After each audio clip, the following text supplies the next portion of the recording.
Okay, so fun fact, I have one lock that is literally past my boob. Do you guys see this? Why the rest of my hair is not that long, I do not know. But this one is like my lucky lock. This one's so special. I've thought about cutting it a few times, but I'm scared. But yeah, in case you wanted to know, because you guys know I usually have my hair braided up. I took my braids out because I can't keep my hands out of my hair. So that's why I usually have it up. Anywho, just yapping.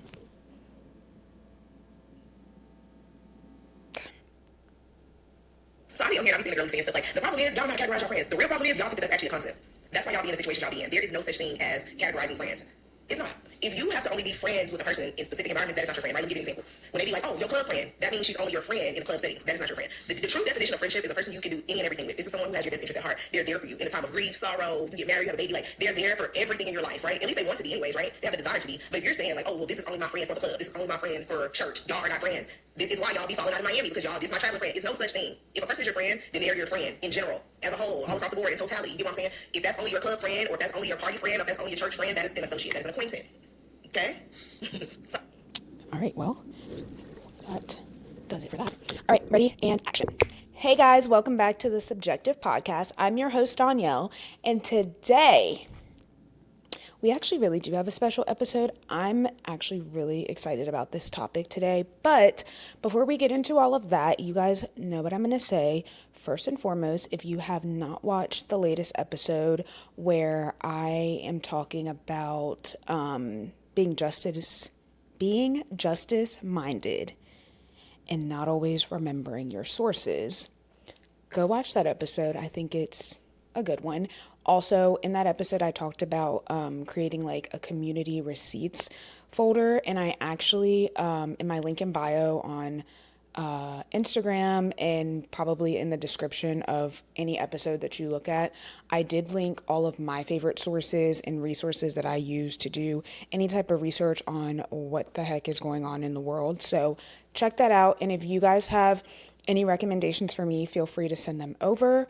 Also, if you are listening on audio platforms, especially if you're listening on Apple, be sure to leave a review. And by review, I mean 5 stars only. You can also subscribe to the podcast so that whenever I upload, you will get a notification and you will be the first to know. That is on Apple, Spotify, iHeartRadio, Amazon Music, wherever you get your podcasts, as well as on YouTube. And with that being said, if you're not already, subscribe on YouTube, follow me on TikTok at The Subjective Pod, and also on Instagram. Oh, and I also have a Facebook page if anyone's ever on there. But with that being said, I really wanted to get into today's episode. It is Saturday once again. LJ is out doing a shoot, and so I thought I would take advantage and record an episode. This topic has been on my mind for quite some time now. But then I seen a TikTok this week that kind of brought it back to the surface, and I was like, what better time than now to talk about friendships?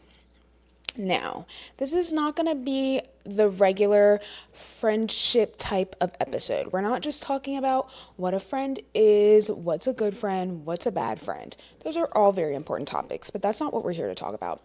So, I wanted to more so first start with a question. So, have you ever had like a friend or friends and you just felt like they weren't fitting all of the needs that you had out of a friend, or they weren't meeting your expectations of what you felt your friend should be doing as your friend? Cool, because me too, same. But I had came across this video, and this was probably back in COVID. It might have been a little after that. But there was this girl on there, and she essentially was talking about these bestie theories.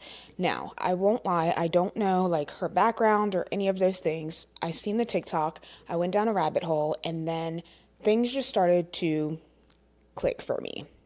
Her name is Hayes, I believe, and as always, when I get inspo from a TikTok, I will link that in the description so that you guys can go to the original source and see where all of this kind of sparked from. So essentially, not all of your friends, not all your besties serve the same purpose in your life. And honestly, at age 30, I feel like that's literally the point.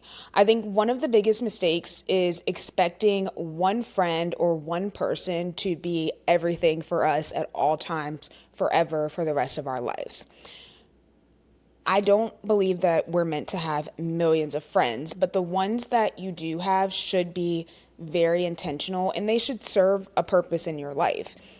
So, let's talk about the besties theories, which essentially these are 6 theories that I learned about from Hayes, and then I kind of expanded on them and integrated them into my own life, added my own definitions and my spin to it.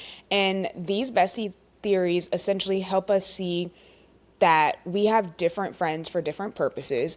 And once we actually see that, we can appreciate our friends for what they are instead of what they're not, and stop putting expectations on people that are not meant for them.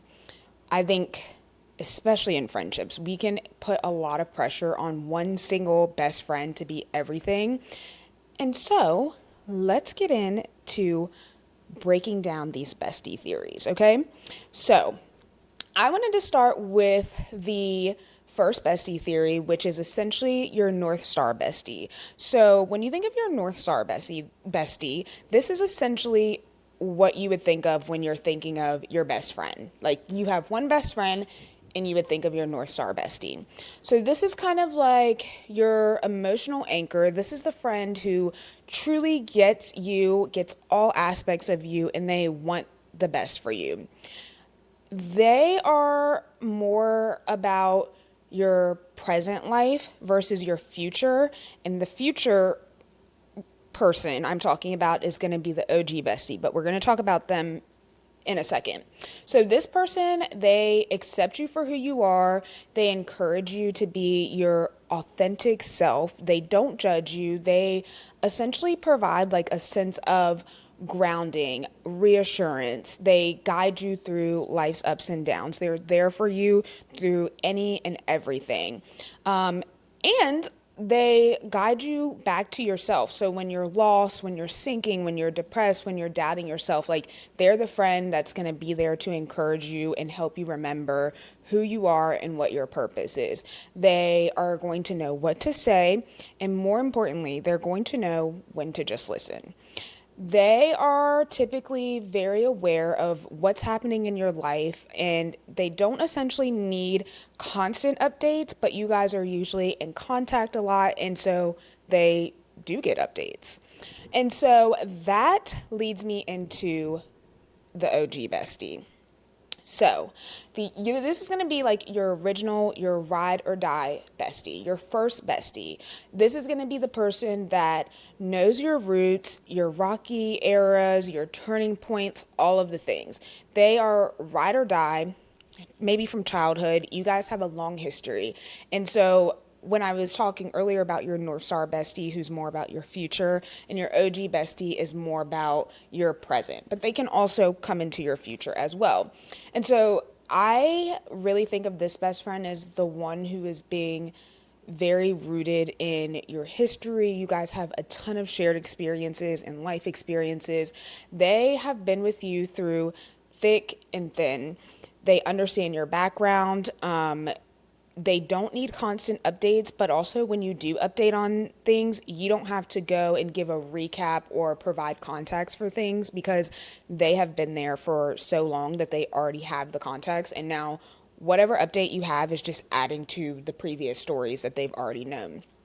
And sometimes with your OG bestie, like you guys might grow apart in terms of like your daily interactions or the time that you spend together or see each other, but your bond always remains strong just because it was built on years of trust and mutual respect and support.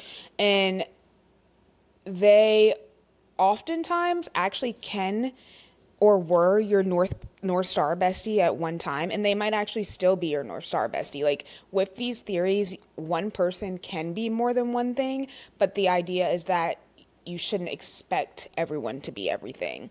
And so with your OG bestie, it's like even if you don't talk often anymore, the bond is super real and you literally cannot replace it. Like no one has known you as long as this. And that relationship naturally evolves. And I literally feel like the reason this is one of my favorite bestie theories is because it's the one I have the best example of. Like anyone that knows me, you guys will know that Michael is my OG bestie. And honestly, I am Michael's OG bestie. Me and Michael have been each other's longest friends. We met each other in the seventh grade, and Michael will be on the podcast one of these days. So we met in the seventh grade. Michael was my neighbor, and he rode the bus with me, and we had class together. So on my first day of going to this new school, my mom dropped me off at school, so I didn't ride the bus. I didn't know Michael existed. And I sat in front of him and he kept kicking my chair.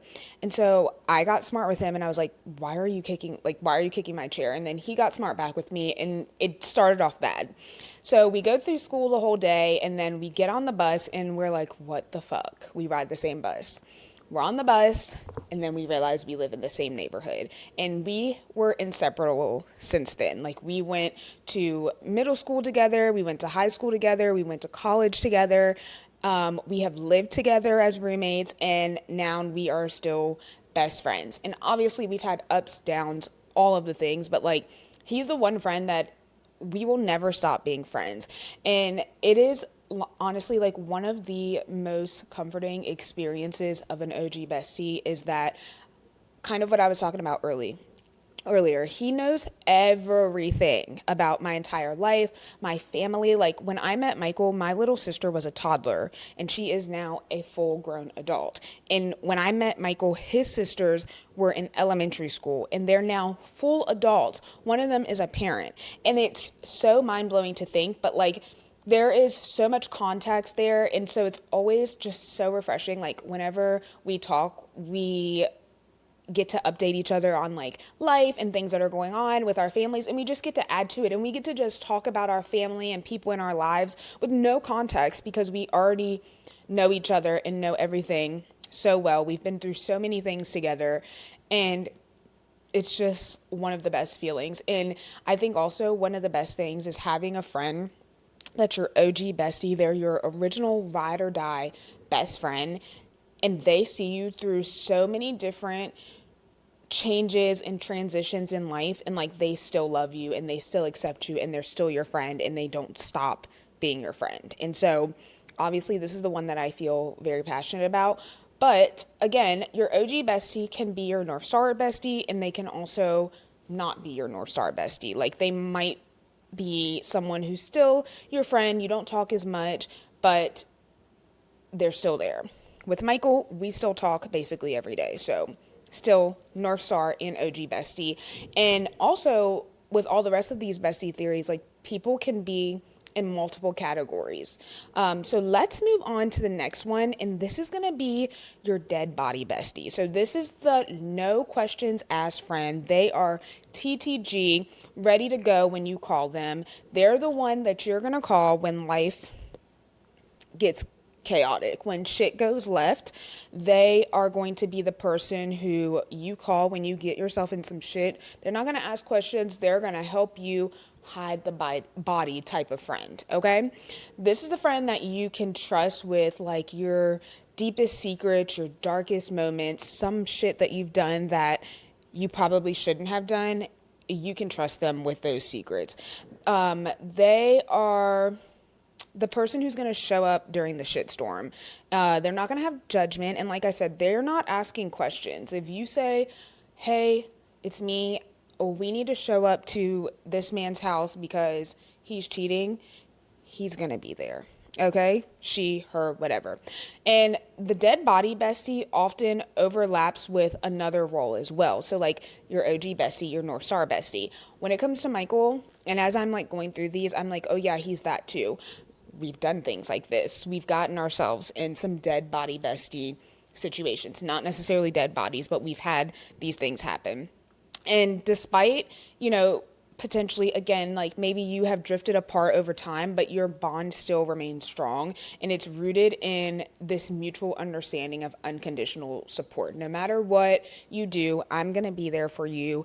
And you call me when you need backup, period. That's our dead body bestie.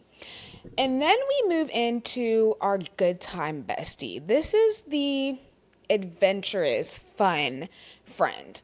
They're always down for a laugh. They're always down for an escape. They're always down for a good ass time. So when you want to go to a day party, when you want to go to brunch and bottomless mimosas, when you even might want to go to the club, this is the friend that you're going to call. This is the friend that probably you don't really go that deep with, but you always have fun with them. You might not be telling them about all of your issues and the things that are going on in your life, but maybe when those things are happening, you're going to call them for a good time. And this doesn't mean that they can't provide that, but it's more of a I don't expect that out of them kind of thing. And even though, you might not go very deep with them or tell them all of your deepest, darkest struggles, they are going to bring joy and laughter and fun into your life. And they're going to really serve as like that valuable companion for creating good and memorable experiences with. And this is going to be someone you love their energy, but they just might not be the person that you're going to call during your deepest life crisis, but you're going to call them for a good time. And that's okay. They meet your need for fun, for joy, and for lightheartedness. And again, a lot of times you'll have a bestie who checks more than one box. So just because someone is your good time bestie, it doesn't mean that they can't be something else and vice versa. So let's get into the work bestie, because for me personally, this is the one who really serves one purpose and one purpose only. And their only reason is to help you survive your job, whether you hate it or you love it. So you always will find your work bestie in the workplace. This friend is really essential for navigating office politics, sharing workload balances, and maybe providing emotional support during like stressful times during work. And also with the work bestie, I also think that this could be kind of like your college classmate bestie. Like if you're in college and you have the same major as someone and you end up being in like a lot of the same classes, you will find a bestie in your classes who, when you haven't done your homework, you'll text them. When you miss class and you need the notes, you'll text them, but you probably don't hang out with them outside of class. Even if you see them on campus, you'll say hi, but you guys strictly talk about things that have to do with class or work. So this person is going to really understand the small details of your job or your class. They're going to offer a sounding board for a work related or professional challenge. And they can really just be critical in maintaining your sanity and avoiding burnout. And some work besties can evolve. Like they might become your North Star bestie if there ends up being more things that you guys have in common or things that you guys share amongst yourselves that help elevate them to that. And again, I have had one work bestie that was in my professional setting, and his name was Austin. And we spent a lot of time together at work. He was instrumental in helping me build up my career. There's so many things that he taught me, like especially when I was starting out as a project manager, and like how to work well with engineers and like get the things that you need at work. Like he taught me so much, and there's things that even now he has said to me or taught me that have carried over into my current career now, in the job that I work in. But we also, sometimes we would get into life things, but we didn't have to go like too deep into that. But he was just a genuinely good work friend. We always had a really good time. Like I've met his wife, who was amazing, and he was my work bestie. But then I also had those friends that were in my college classes who I might not have passed those classes without them. And we had several classes together and we learned a lot from each other. We worked together, we did group projects together. And that's an important bestie to have for that time in your life, which then transfers me over to your seasonal besties. So this is the last one. Wait, I think that was 6. Oh my God, that was. Look at me getting through these fast. So this is going to be your seasonal bestie. This is the chapter friend. And when I say seasonal, I don't mean, those friends that you're like, oh, they were seasonal and they were only for this time and now we're not friends, which, yeah, it could be that. But when I say seasonal, I'm talking about the friend that shares this specific time or season in your life, this phase of life. It could be anything. Like, it could be a goal-oriented pursuit, whether you are on this fitness journey and maybe you meet them at the gym and you guys have the same goals and so you're working out together. You're in this season of health and fitness and they're your bestie who is also in that season, and so they're helping you and you're helping them navigate this season. This also could be a friend that's aligned with a different season. So maybe you guys both just became parents and you're navigating that season of your life. Maybe you lost someone important in your life and you started going to a grief group and find a friend there who's also navigating grief and they can become your bestie. I think this one for me can become a little bit iffy because it could be one of those things that are a crutch, especially in like a hard time of your life, but also it could become a trauma bond, where you're in these hard seasons and like you're literally only friends for that. But I think I like to think of it as the friend who is exactly what you need at that specific time, which also could become that friend that you're no longer friends with because they didn't make it into the next season of life. But at the time when they were there, they were exactly what you needed to navigate life at that time. So this person, think of them as, they understand any type of like unique challenge or issues that you are going through. You have this shared experience in that moment. You are providing empathy and encouragement along the way for each other, and they're crucial for kind of easing the emotional pressure on your longer term besties. So if you have, your OG bestie and you are a new parent, but your OG bestie is not a new parent or they have no kids, they might not be able to understand some of the challenges of that season in your life like someone who is a new parent is. And so those are the 6 bestie theories.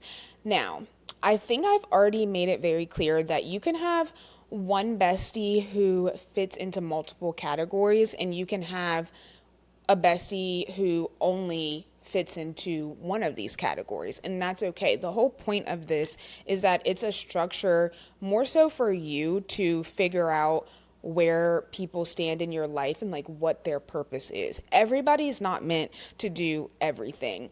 I personally am like, I'm never probably going to be like the good time bestie from the sense of going out to party and going to clubs. I don't like to do that. And so that doesn't mean I'm not a good friend. That just means I don't serve that purpose in your life. Like, you wouldn't call me for that because that's not what I like to do.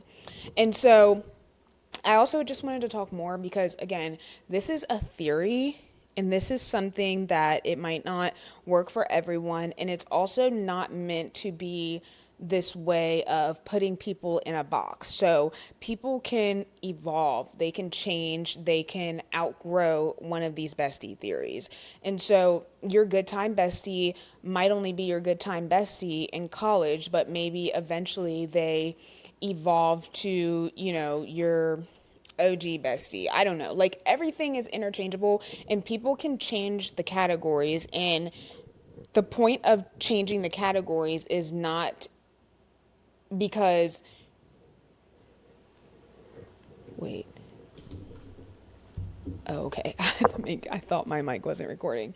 But the point is not to make people fit into these boxes. It's not meant to make people feel bad by saying, oh, you're just my good time bestie. Honestly, it's not even a thing of where you have to tell the other person what category they do in your life. It's literally personal, and it's for you to put your friends in these categories so that you can set expectations with yourself of what you should and shouldn't expect from them.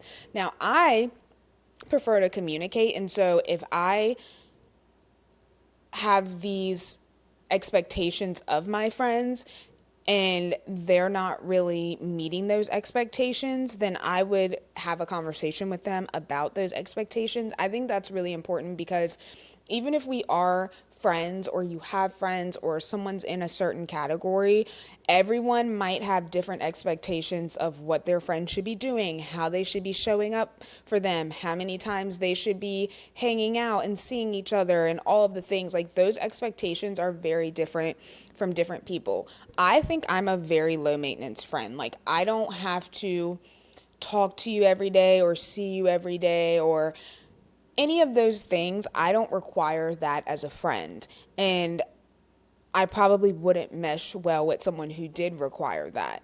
And that doesn't make me a bad person, but it also doesn't make another person a bad person because their expectation is to talk every day. And so I think it's always important, like when you do have friends in any category, that you do set expectations with them. And if you need to have a conversation, you can. Other times you have friends that just get it and you guys know each other and you don't really have to set those expectations. And I also wanted to mention that you don't have to have all 6 besties, but if you do, it's helpful to know who they are. You might just have one OG bestie, and your OG bestie checks all of those boxes. They might be all of the things, and that is a very special person. Like, kudos to them.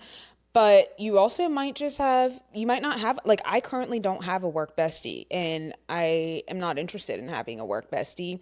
And I also currently don't have a seasonal bestie. So you won't always have the different besties, 6 exact besties. You might have more friends, and they might fit into, you know, you might have 3 that fit into one category, and that's okay.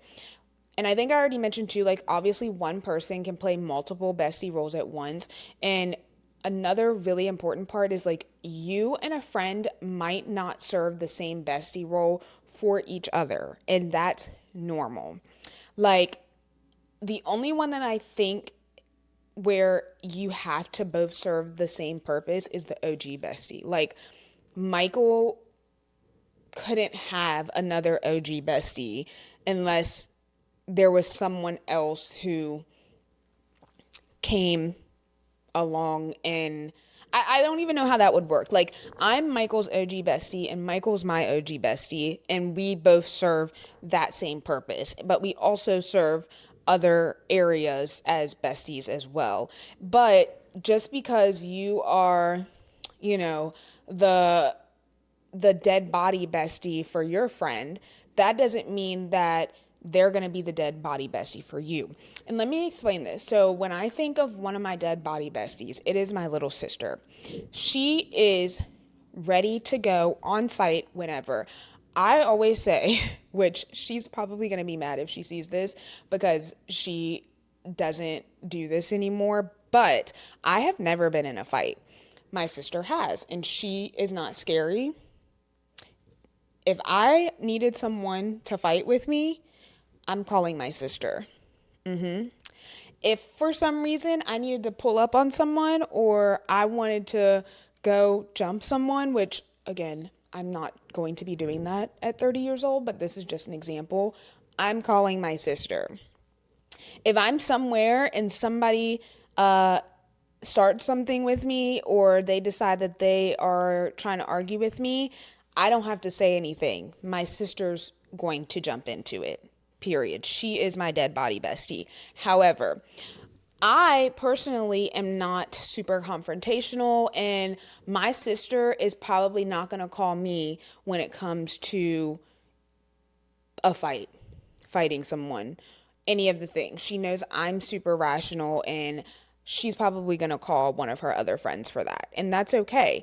But she also knows I'm more of probably her North Star bestie. I'm the person that's going to be there for her through anything. I'm going to give her advice that she doesn't want to hear, all of those things. And so everyone doesn't serve the same purpose, and it's not interchangeable. Like, you don't have to be that type of bestie for each person in your life, if that makes sense.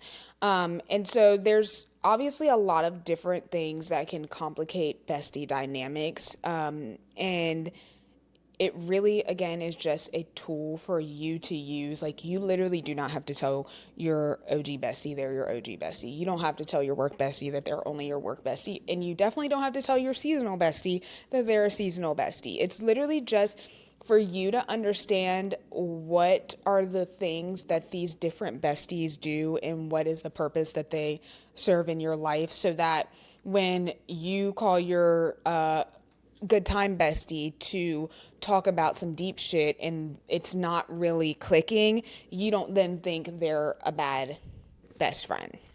Now, I had seen this TikTok, which I was playing it at the beginning of this. I don't know if I'm going to leave that part in there, but again, I'm going to link the additional TikTok that I had seen, where this lady was essentially saying that you cannot have these category of friends, and that the whole purpose of a friend is that they're able to be multifaceted and they're able to do and provide these things for you, and that's what makes them your friend. And then as she goes on through the video, she essentially wraps it up of, if you have someone who you can only go to the club with, or someone that you can only go to church with, that's not your friend, that's your acquaintance. And so when I seen that, when she was first talking about it, I was like, yeah, I definitely don't agree with that, and I still don't 100% agree with it, because I think when it came down to it, it was all semantics. Like, she was just saying, oh, that's not your friend, that's your acquaintance. To me, I don't think that. I don't think that just because someone doesn't serve a certain purpose in your life doesn't mean that they're not your friend. To me, I put an acquaintance in the category of like someone that I just talk to in passing. I don't even hang out with an acquaintance. An acquaintance to me is like someone that maybe I met when I went to a friend's birthday party, and I see them every year at my friend's birthday party, but I don't talk to them outside of that birthday party. That's an acquaintance to me. And so that was kind of my thought. Like, I just don't agree that you should expect everything out of one person. I don't think it's realistic, and I don't think that it's fair to then say, oh, you're not my friend, or you're not a good friend because you couldn't serve me in this way. I have friends who I have a lot of expectations, and I hold them to a different standard than I do other friends. Like, I expect my North Star bestie and my OG bestie to meet a lot more requirements than I expect my seasonal bestie or my good time bestie. But I also feel like I make those expectations clear. And if I haven't, and you're one of those, then I'm going to do better, or try to do better at that. And so I say all that to say, because I have really been thinking about friendships a lot more. I kind of think I'm going through a friendship breakup right now, but I am not sure. So I've just been thinking a lot about that. And I also just have been in a couple situations over the last couple of years of where I felt like people had expectations of me as their friend that maybe I didn't know about, or that I wasn't clear on. And when I would ask, like, okay, what is it that you expect? I wasn't able to get the answers. And so this is kind of like what made me kind of go down this rabbit hole and figure out like what it is that I expect from my friends, and put my friends into categories, and make sure that I'm managing my own expectations with the people that are in my life. And that isn't to say that these friends are in a box or they're stuck as that one thing for the rest of the life of our friendship. Like, just because you are currently my good time bestie doesn't mean you might not become more than a good time bestie. So friendships evolve, and I think that if we do expect just one person to be everything, that really can lead to disappointment and resentment in your friendship that might not even be necessary. So I think it's important to have flexibility in our friendships, to have overlap in our friendships, and to have mutual expectations in our friendships. And managing those expectations will help your friendships thrive. It's not meant to be like controlling them or punishing them when they shift to a different bestie category. And I also think, if you're someone and you have friends, audit your friendships. That is more so for clarity for yourself. It's not for judgment. And I think that it will help you manage your friendships better, to have different expectations and to not put pressure on people to be something that they're not. So, thank you for coming to my TED Talk. Shout out to Hayes for all of the bestie theories. I actually believe that she has like a longer, more explanatory video of her perspective and her thoughts on the bestie theories and how she kind of came up with them and all of the things. I actually feel like there's more categories of besties. So I'd be interested to hear, like, what are the categories of besties that you guys have that are maybe not these? And maybe if I can think of something that would be helpful, I'll do another follow-up episode that goes deeper into friendships and my thoughts on friendships, how I navigate friendships, how I deal with friendships, some of my other thoughts on like other bestie theories, all of the things. And yeah, I'm not promising I'll do that, but if I feel like it could add a little bit of extra razzle dazzle to this episode, then I'll do it. But with that being said, I think that does it for the day. So thank you guys for watching. Thank you for listening to me yap. But also, as always, I want to hear your thoughts. So leave a comment, DM me,